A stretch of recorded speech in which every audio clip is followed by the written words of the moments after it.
One of the more common complaints about Kyle Rittenhouse that night is that he was brandishing his weapon. Well, what does that even mean? It turns out that Wisconsin doesn't really have a brandishing crime. You can go through the statutes and look and look and look, and you won't find it. However, that doesn't mean that what we normally would think of as brandishing itself wouldn't be a crime. I thought we would take a little bit of time here, go through the Wisconsin statutes, and settle once and for all, what is brandishing, and is Kyle guilty of it? Hello out there. I am trying to get through. With his powerful brainwaves cradled in the warmth of reasoning, it's time for Johnnie Walker Dread to straighten you out on a thing or two.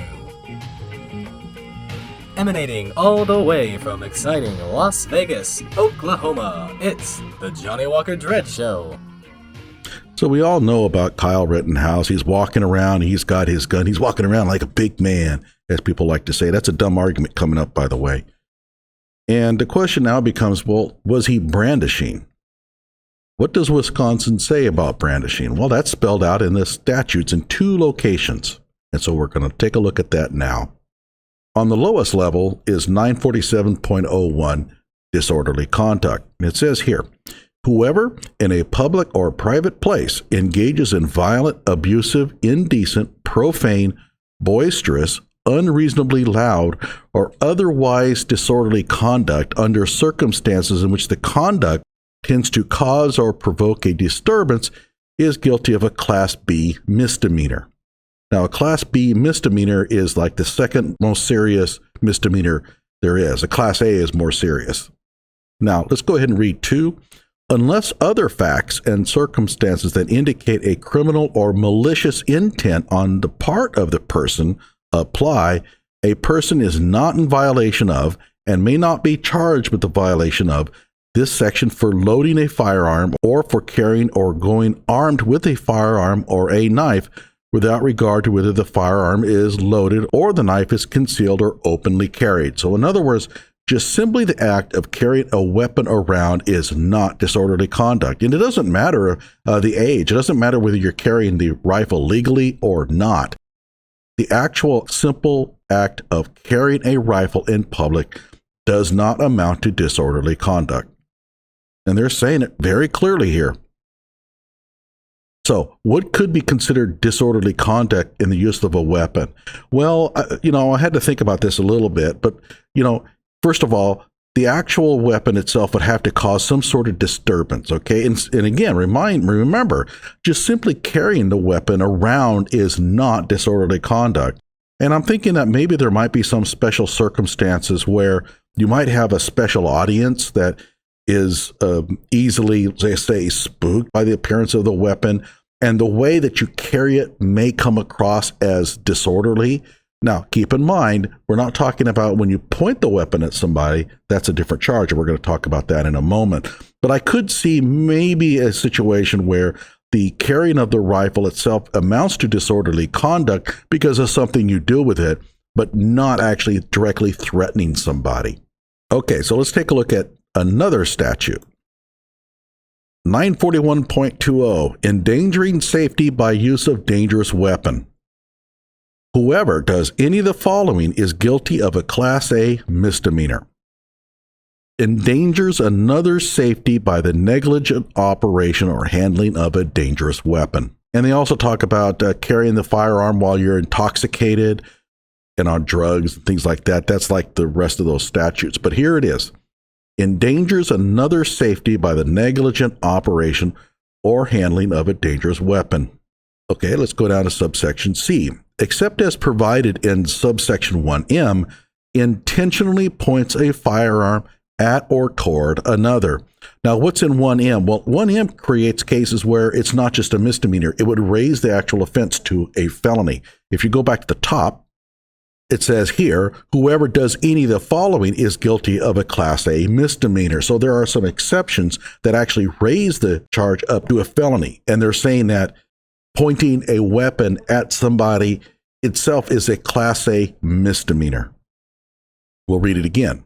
Subsection C, except as provided in subsection 1M, intentionally points a firearm at or toward another. This is in the section that defines a Class A misdemeanor.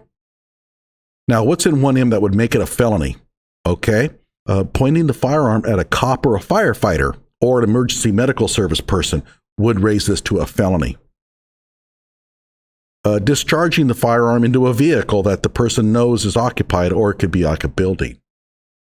Firing the weapon from a vehicle while on a highway or on a vehicle parking lot that is open to the public.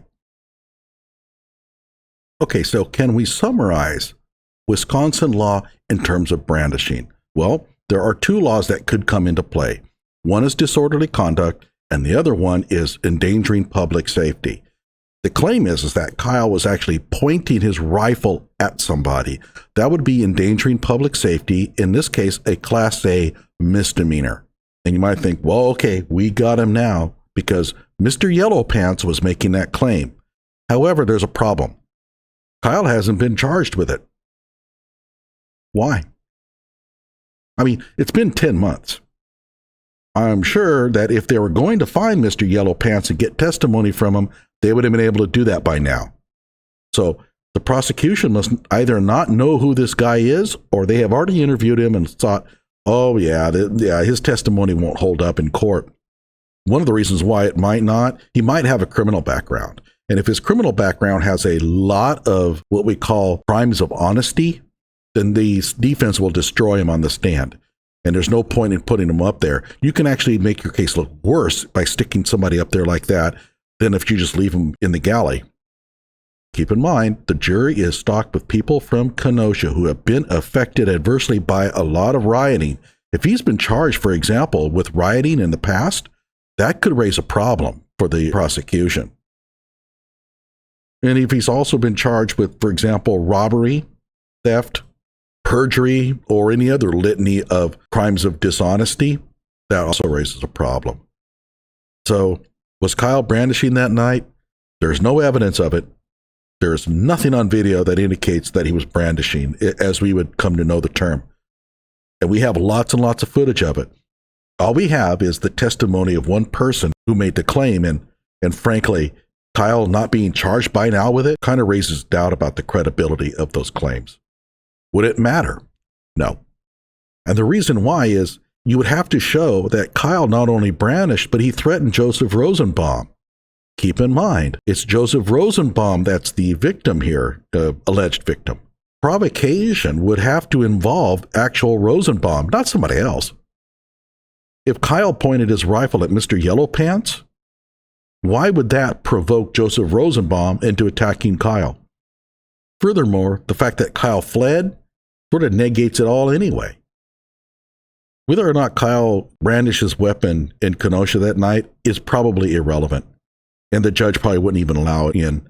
You'd have to charge him with the crime, and then you'd have to charge him on those elements there. Then the judge would allow that to come in. But if you don't charge him with the crime, then you can't raise those issues in court. It would prejudice the jury against the defendant for an incident that had nothing to do with the actual charge that he's facing in terms of homicide. So, was Kyle brandishing? Maybe. Does it matter? No. Not until he's actually charged with the crime, and even then, only for that actual charge. Like my video, subscribe to my channel.